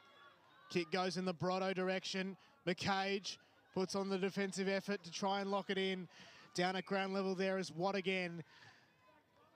And, well, another shot here for Boronia. They need to convert past the halfway mark of the third term here at H.E Parker in the second semi-final. McCage, ground level again. Nothing doing. 55 from home. Quirk this time gets the deft touch. It's going to find the paint, just. The kick out from the Basin. Could only go as far as McKernan, who sent it back inside. Now a chance here for the Basin. Kick was in the McDowell direction. Boronia still have all the numbers. A chance to go inside 50 if McKernan can be effective here. Gottliebsen gets it up. Inside the paint once more, but only as far as that Basin defender. And big collision down there in that last contest. We'll stop play for a moment. As you could see there was a big collision. Let's go down to the boundary with Kate. Kate, what did you see out of that one? It was basically just two Boronia players on Basin. It was just all a bit of a scrap. Number 45 is now coming off for the Basin to be assessed. Jessica McDowell, I believe it was. And the Basin will take the kick in their defensive 50. I think we're just waiting for her to come off the ground as play begins. The umpires just told her to hold things up until we get the player off the field. As they should. Absolutely. And it's been a rampaging third quarter here for the Basin. They've been intense around the footy, and Boronia are going to have to try to get back into this game. She looks for a target. Phillips is there for Boronia to try to intercept, as is Watt. Oh dear. Socket off the ground there by Miller for Boronia, and the Basin will get the kick. Last touch. No. Yes. Oh, yeah, that's interesting. So game awareness probably comes into play here. Kick from that player there, Corrigan, was off the side of the boot. Samargus is in there as well. After the pack form, but the umpire said nothing doing. Greenhalgh handed it back. Just a bit of a lull in this one since that intense start to the quarter. Also, Deco missed it, so it's a chance for the Basin to come and rebound. Brotto on centre wing. Gets it inside the paint, cut off though by McCage. She's been fantastic this quarter, McCage. Oh, she's been absolutely on fire. So McCage has got Salante presenting. Finds her. So options are presenting left and right. Might want to go back to McCage. She does. Bit of The waxing. switch is on here if she can be quick. And it is. Just. So here's Glare. Sending it well across, although not really in the direction of any intended target. So Glare's going to try and collect it back. Got, Salante again. And there's another Boronia player in there as well. Dribbler along the ground. Decker tackled and tried to challenge. Was lucky not to get picked. Samargus tried and failed. Short kick. It's in the hands of Parrott. Parrott goes inboard. They've got open space here now. Miller sends it inside, although not quite. It's a little bit off the side of the boot. Now there's a bit of open space here for Dean to run. Dodged one perfectly. Now inside 50. A one-on-two contest in favour of the Basin. They have the numbers, so they'll probably be able to clear, but only as far as Greenhalgh and her opposition player. Greenhalgh tried to get the hand pass up to Parrott, but Gottliebson tried to help. Parrott now sends it goalward. Mark was almost taken there by Talbot. As it just peppers away along the goal line. Now I can see also that Collins is. She was down on the ground. I think she's up, which is good news. But the play comes in, which is a little bit unusual. Favours Boronia for the moment. And the mark is well taken there by Ebony Miller, who can rebound for the Hawks. So Miller sends it to the hot spot. Good mark. And a mark is taken by Julia Baker. Who else? She goes across. And they're well and truly out here. Or are they? Go for it, Dylan. Let's go. Samargus under intense pressure, but she's able to get the handball out. Comes back inside to Alston.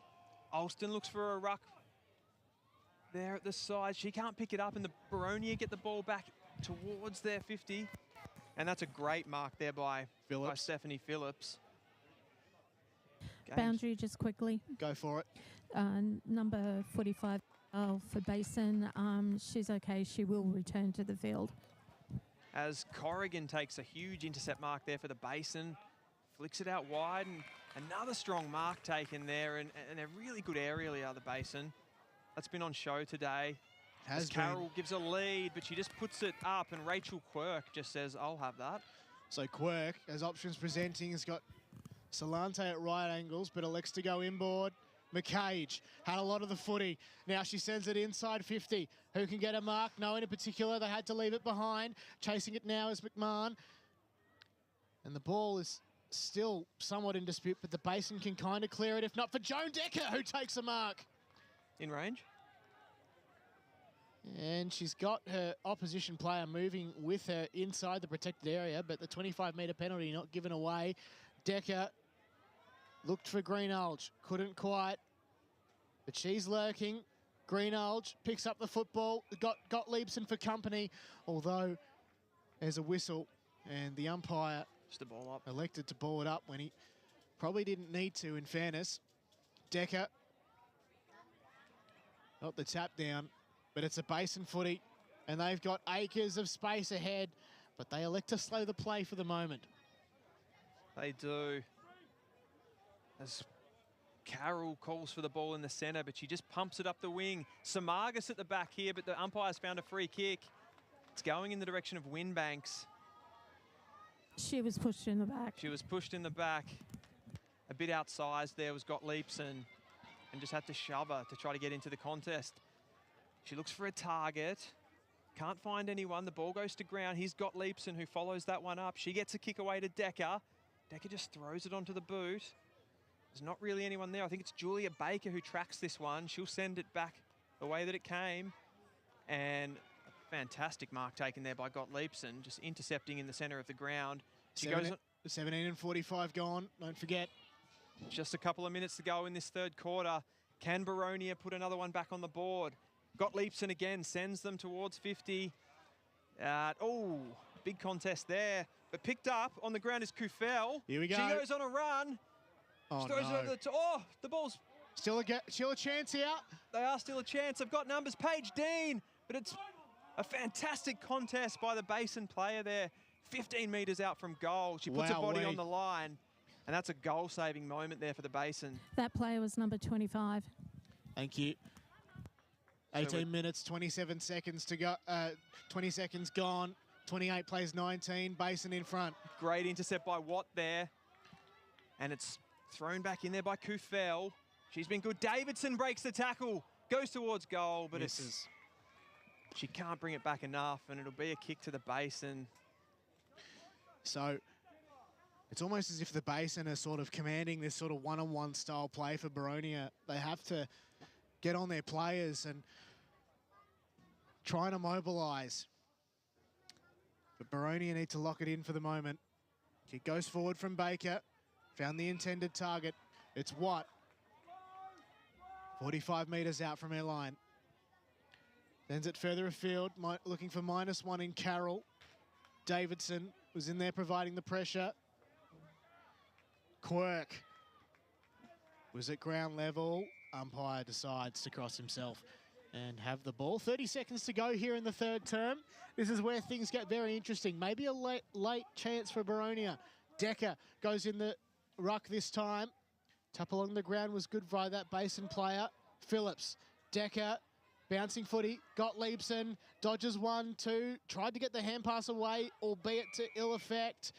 Umpire has paid a free kick to Boronia, but they might run out of time. Got to be quick. Got to be very quick. Miller to the hot spot. Bouncing footy. Here's a chance for Slater or Dean, whoever can get the footy, but it's all too late. Three-quarter time. The Basin win the premiership quarter. 4-4-28 leads 3-1-19. Three-quarter time here in the second semi-final of the Deakin University Match of the round. See you soon for the fourth quarter. Don't go anywhere.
Three-quarter time here at H.E Parker for the second of 3 games today. In fact, maybe there's 3 or 4.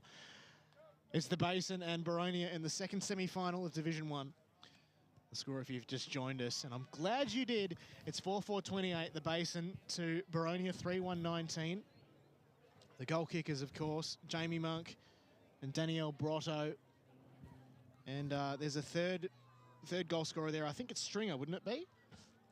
The third goal scorer for Boronia? Sorry, the Basin. I've been slightly behind So on my goal scorers. It's been such a great game, hasn't it? I've got Monk, 2 for Brotto, and 1 for Murrell. Thanks for that. So, oh, that's right. It is Lily Murrell. So, and it was a great one too. And then, of course, for Boronia, who haven't scored a goal for a while, their goal scorers remain Rachel Quirk, Steph Phillips, and Tamlin Collins. As the sun peeks out. Hey, next up in today's H.E Parker action, it is Division 2. Game between East Ringwood, undefeated all season against the Surrey Park Panthers, who have had an absolute ripper this year. Who have you got for that one, Jono? Boundary. I'm tipping an upset. Let's go down to the boundary with Kate Green. Fire away. I'm just heading to Mark to get his final quarter message to his team. Thank you. It's good timing as well, considering that Scott Nicholas hasn't broken from his huddle. Hi, Mark. Just wondering what your final quarter message to the girls was. Keep tackling hard and smile while you're doing it. The pressure has been amazing from the team, and I think that's what's turned it for us. That last quarter was amazing from your team. What do you put that down to? Effort, wants, desire. They've been working hard all year, and I think they want some respect for it. So, yeah, it's time. All the best. Good luck. Well done, Kate. That was very well executed, and you're heading down to Scott. So Absolutely. So looking forward to hearing that. And I'll tell you what, Mark couldn't have said that any better. That's exactly what they're doing. They're smiling and tackling. They're enjoying the third quarter, and they were justified winners of that one. Scott Nicholas not too far away as we get ready to go for the final term. Kate, you're not too far away from him either. No, he's just shaking hands with his supporters at the moment. Scott, are you free? Just wondering what your final message for this quarter is for the girls. We just got to attack, a couple of goals down. We're not going to win the game by just going back and going up the line. So, yeah, take risks, take the game on, play with confidence, and, yeah, see how we go. How did you feel about that last quarter? I think we had some opportunities, but probably just didn't make the most of them. So, again, I think we just got to take a more attacking mindset into this last quarter, and hopefully that results in a couple more goals. So, yeah, we'll see how we go. Thank you, Scott and Kate. Well, they're attacking so far, Boronia, as play restarts here for the fourth quarter. They're inside 50, Boronia. 4-4-28 plays 3-1-19. It looks like they've thrown Gottliebsen forward in this quarter as well. Now, that is absolutely crucial. Wingbanks gets the thump, but it's only in the direction of McCage. And so Gottliebsen, the aforementioned, sits under it. Quirk throws it onto the boot. Is it going all the way? Well, it almost does. And the saving mark there from Talbot. Now, watch this. Do they know the rules of the game? It's got to be out of bounds. She's gone through. Oh, dear. Well, there you go. A bit of a quirk there. Speaking of Rachel Quirk, she's almost about to get the football. So a boundary ball up was supposed to happen there because she's gone through the behind line. Oh, dear. So still in the zone for Boronia here. In the Basin, try and clear it out. But Quirk, she's fierce. Puts on the fierce tackle. Left the ruck contest behind, though, did Quirk, in the direction of Priest. Stringer picked up the footy. Got the handball off to Murrell, and they're out here. High up and under. It's going to be a Boronia ball. Great mark. Marked very well. She's got Perrott for company. She elects to go down the line. Kick was looking for Collins. Couldn't quite. It's a ball in dispute, but it's a Boronia ball to win just at half-back there. Great tackle. Surely holding the ball. And it is. Stringer. Stringer with a great tackle. just go for home. Pops it up. She does pop it up indeed.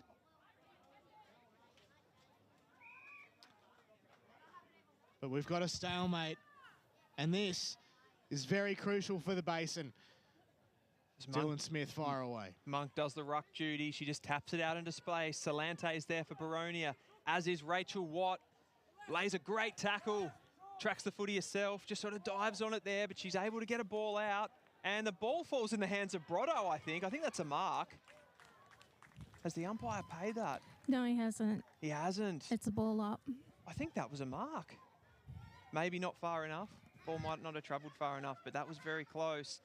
As Decker does the rucking against Monk in the forward line, and Decker wins out. Rachel Watts at the foot of the ball for the Basin again. She's over the top of it, well tackled by Steph Phillips, and we'll have another ball up inside the attacking 50 there for the Basin. As they look to go forward once more.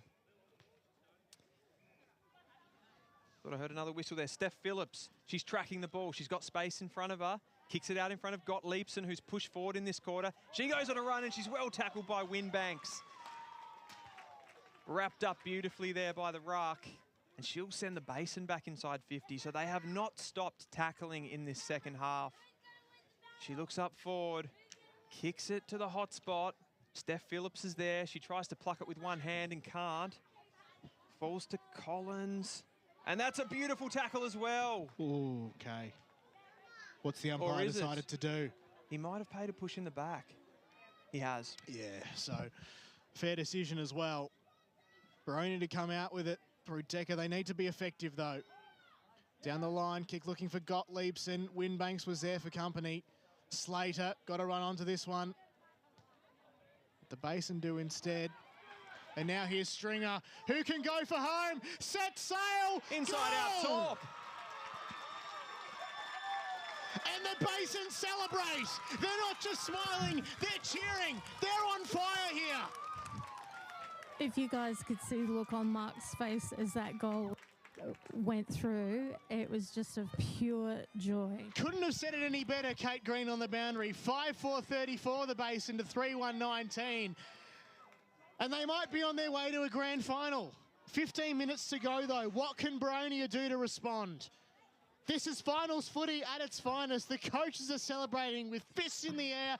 They're happy. Here's Dylan Smith. Don't go anywhere, folks. They'll need 3 goals, will Boronia. They're going to have to get on their bike. But Alston gets the clearance for Basin. They're riding a wave at the moment. Heads towards Stringer, who just kicked the previous goal. She's there again. She's got the ball. She flicks a handball out to Monk. Monk throws it on the boot. Brotto's lurking. Brotto pushes around. Brotto's kicked the goal! 21 points, and I think the Basin are home. Brotto's going to play in another grand final. Boundary, the Basin coach, Mark, if I had a small cam down here on the boundary, his little dance and fist pumps are getting better and better.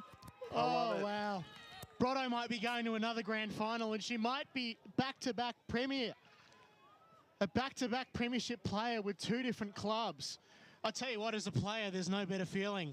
And this, well, Boronia might have to wait until next week to respond. Out of the middle, Baker with the thumping boot inside 50. What can Decker do to respond? Had to leave it behind. Another chance here.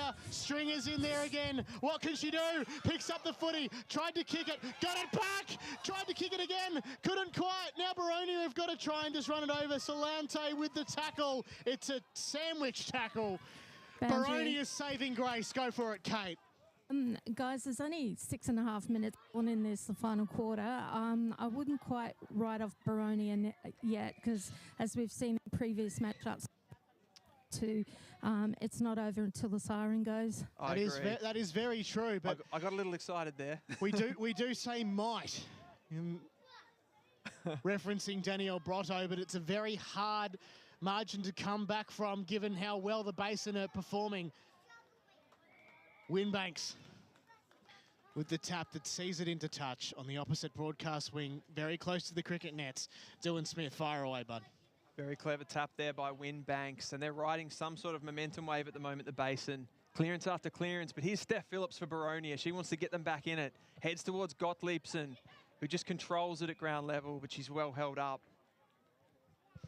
And the game has really started to open up in this last quarter with both teams piling on pressure to get that win. Winbanks gets the tap away. Davidson's there for Boronia, as is Steph Phillips. And he's paid holding the ball on Steph Phillips there. That was not a lot of prior opportunity. It's a big call. It's a big call as the Basin go back inside 50. A lot of players lurking at the bottom of this pack. Alston's there. She comes flying over, picks it up. She's well tackled there by the Boronia player. Flicks it out. Winbanks. There's a big collision. Here's Greeno. Flying through there is Grimmett. And the ball's just flicking around. Rachel Watt can't get a passage through. And I think Steph Phillips at the bottom of that pack, and we'll have a ball up. 51 from 8 the minutes Basin, gone. the Basin goal, and Winbanks and Quirk do the ruck. Got Liebson's brought to ground. Great tackle there laid by Jamie Monk. We'll go up again, right on the paint this time. Monk and Decker did the ruck work. Chance here for Boronia to clear it, although Grimmett was hot on that Boronia player's tail. Players fall at the football at ground level. Davidson picked it up, surely holding the ball it is. Lily Murrell, one of the best on ground today. Can just send it inside. Great kick. And it is a great kick indeed. It's up for Brotto, who went almost the hashtag save the dribble, but it's gone to the left side of the goal place. She had more time there. She'd actually lost her opponent. 6-5-41 plays 3-1-19. 9 minutes gone here in the fourth term of the Deakin University match of the round. Second semi-final between the Basin and Boronia. It's the Basin currently winning. And they, as Kate said earlier, they're like a different team out here in the second half. But Boronia are going to come out through the defence. Salante it was to bring them back in. Rachel Quirk kicks this, but it's come off the side of the boot. It's put them under a little bit of pressure, but they still get the clearing kick. And the pack of players forming underneath this one. It's Quirk again, just bobbling around in there. Still going, still going. Here's Slater. She finds some space, but handballs it back into traffic. Murrell's there to tackle. Decker's there. Decker gets the flying kick. Comes to ground. Collins is lurking. Monk tries to flick a handball out, but can't. Now she's just going to tear through, and she kicks it inside 50. Alston's there as she's pushed forward. But Gottliebson will come to the rescue for Boronia. And we'll have another ball up inside 50 for the Basin as they press forward once again. Boronia just need to get their hands on the footy here. Winbanks goes up for the tap. And tackled there by Phillips is Stringer. Winbanks again gets the hit down. Heads towards Julia Baker. It's a clearing kick towards Decker for Boronia. They might have a bit of space if she can get the ball out to Slater, who's free. Here's Greenold. They've got the numbers. Greenold turns a player, sends them inside. Collins is there. Collins flicks a good handball out to Slater, who goes on a bit of a dashing run here. Pops it towards Paige Dean, who overruns it. And flying through there is the Basin player in Corrigan. She flicks it over to Priest. Here's Stringer again, gets the handball out. Baker heads inside 50. Winbanks has one out. Can't mark, well defended there. And over there is Kufel. Running through for Boronia. Sends it back. Stringer's down. Oh, gee, that's... I missed that one. Okay, so Stringer's down. And... yeah, so unfortunately umpire had to stop there just because it was in the line of Stringer, who's... Was that a collision, John? On the ground. I'm not sure. Kate, can you give us more info? Not at the moment till the trainers, but Boronia number 54's come off with a high cramp in her glutes. Oh. On the left-hand side. Oh so dear. she's now under trainer management. And I think we'll be just having an assessment and then determining whether or not the player for the Basin is either walked off or stretchered. Now, the trainers, I can see one of them is clutching the, what it would be the left sort of quad. She's going to be helped up. Is Stringer. So not going to need a stretcher here, which is good news. The stringer will come off. She's had a massive last quarter, has Massive Stringer. day. She's pretty much been so instrumental in this game, and if the Basin are to win, well, you'd hope that she'd be there on grand final day. Luckily, a week off will certainly help her injury concerns. Will indeed. So, umpire to restart things. 12 minutes, in fact, 13 minutes gone here in the final term. Basin 6-5-41, Boronia 3-1-19. In fact, it's going to be Julia Baker who has the football. Corrigan. In fact, no, not Julia Baker. Corrigan, 41-14 mixed up, as you do. Inside 50.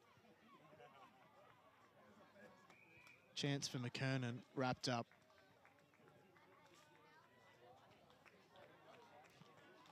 Up goes the footy again. Footy. Up goes the footy again. She can hear the applause from the Basin faithful.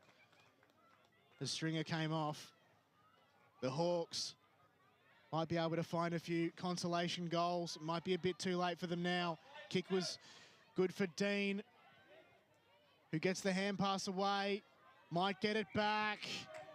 Sandwich tackle there. Boundary. From Priest, and Donnelly will see another ball up. Go for it, Kate. Number 44 for the Basin. If she isn't tracking over 50 for tackles, I would be really surprised. Been amazing, has Donnelly, as Boronia get the ball through Greenhole. She looks up for Phillips, but it's intercepted beautifully there by Weldon for the Basin, and she looks in the direction of Carroll, who's just gonna track this down. Time and space. She's overran it in the end. Oh dear. And Boronia get the ball coming off half back. They head centrally, and Decker takes a nice mark. They really need to build something from this play. As Decker looks up, she looks for Dean. Dean's outsized, but she takes a good mark, uses her body well in front there.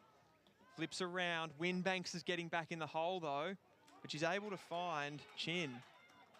She's had a bit of a quiet day by her standards, has Chin. She looks for Davidson. Davidson's there, brings it to ground. Slater's there too. But as is Baker, I think Phillips ends up getting the ball. But the Basin have the player on the line, the last line in fact, and they'll send us back in. This is through Talbot. So Talbot moves it across, outside broadcast wing. Both players looking to get the footy, overran it. There's a chance for Basin to keep running. Watt played it, missed it. In there again is McMahon for Boronia. Kick off the ground is effective from, I think it was Phillips, albeit almost was in danger. Delta Greenog overran it. Tackle laid by Perrott. 70 from home. Chance for Boronia to potentially get a consolation prize or two. The Basin, as good as they have been in this second half, they move it out. Alston gets it back. 1-2 in the Brotto direction. Cleverly played by McKernan to throw Brotto off it. And they see it just in front of the garage doors there. I feel they've actually played Brotto really well, Boronia, today, but she's still able to kick 3 goals across the game. She's been a bit of a silent assassin of sorts compared to her previous performances, but she is going to be an absolute weapon on grand final day, make no mistake about that. Umpired it. Give a free kick to the Basin. In the Brotto direction, stolen. Very well by the Boronia defender, who tried to move along, and then she was pushed over. The umpire should have called play on. Didn't do it. Benefit of the doubt. And so Boronia can switch here. And the last line of defence, they have the ball, Boronia. She looks up, heads towards Paige Dean, who's outnumbered there by 3 Basin players. She gets a little bit of support, and they'll be able to lock it in for another ball up. I feel like Paige Dean needs just a little bit more help around the ground. Yeah, she's really doing a lot of work, but she just needs maybe that extra player or two just to sort of keep her company. She needs that outlet. Go for it, Kate. 34 for the Basin stringer. She's now being iced and looks like she will be referred for further assessment, just to be on the cautious side. So she may or may not be available for grand final day, which is still 2 weeks away. Well, we don't know that. It depends on, further assessment. It's just she may be precautionary. available. Yep, that's what I said. Right. So we'll go up again. And Boronia, well, they've toiled hard all day. We're inside the final 2 minutes here at H.E Parker. The eventual margin here at 22 points doesn't reflect the tight contest that we've seen today. Scoreboards just don't seem to reflect games like these at all, and we're often finding ourselves in positions where we say that the scoreboard doesn't reflect what's going on. Boronia trying to clear it out in defence, but the Basin have the numbers. They still managed to get away with it, though. I think it's Davidson from defence. Looks for Dean, finds her safely. Moves off quickly. Further afield, down the line. The Basin can respond, though. They're going to do just that. Went over the intended target's head, but Donnelly can still make an impact on this one. Boundary. Go for it, Kate. John, are you and Dylan thinking that this is kind of like this quarter's been a kind of a reversal of quarter one, where it was Boronia dominating and now it's the Basin? Absolutely. Like you've alluded to, Kate, they've well and truly turned it on this half, and well, deserved winners in the end for sure. As we enter the final minute, you're with Dylan Smith. Gottliebson goes on a run, as she has so often. That's the way she plays. Gets away with it that time. Davidson flicks a handball into the centre. Greenall's there. We're inside the last minute. Kick back inside 50 for the Basin. They'll look for one more just for a cherry on top, but it's well intercepted there by Perrott from Boronia. She'll come out, but she can only go as far as Watt, who's going to send it back inside 50. 30 seconds to go. Can they get another goal? Watt throws it on the left boot. Brotto's down there. She's lurking at the back. She spins a player. No way. She gets a goal. D. Brotto, 3 votes. Wow. You'll be playing in another grand final, Danielle. How does that feel? I bet it feels pretty good. We were just saying that unreal. She hasn't had her usual influence, but ends up with 4 goals. Amazing. And there it is. Amazing indeed. There it is. Mark Eisenweiss, take your hat off, sir. You have done unreal. Commiserations to Scott Nicholas, but the Boronia side gets to fight another day. A huge win for the Basin Bears, and they go on to play a grand final. Now, the next game, which is of concern, will be between the Park Orchards and North Ringwood in Division 1, if I'm not mistaken. It will, and I think both of these sides, whichever one lost today, they would have fancied themselves in the next one, and you know, there's still a good chance that these two will play again in a grand final. And I don't think Boronia have lost anything from today. I think they really brought their best game. And hey, let's head down to the boundary with Kate Green. Okay. Got both the coaches. Okay. First of all, I'll just pop the headphones to Scott. Thanks very much. So, Scott, thanks for joining us. Obviously, commiserations, but how do you reckon you'll go come next week, regardless of opposition? We talked about it before the game. We like to build each week and take things out of each game that we can work on and apply the following week. So I think there's plenty of things we can take out of this game and apply it to next week. I think, you know, although the result didn't go our way, I think we'll still take a lot of confidence into next week.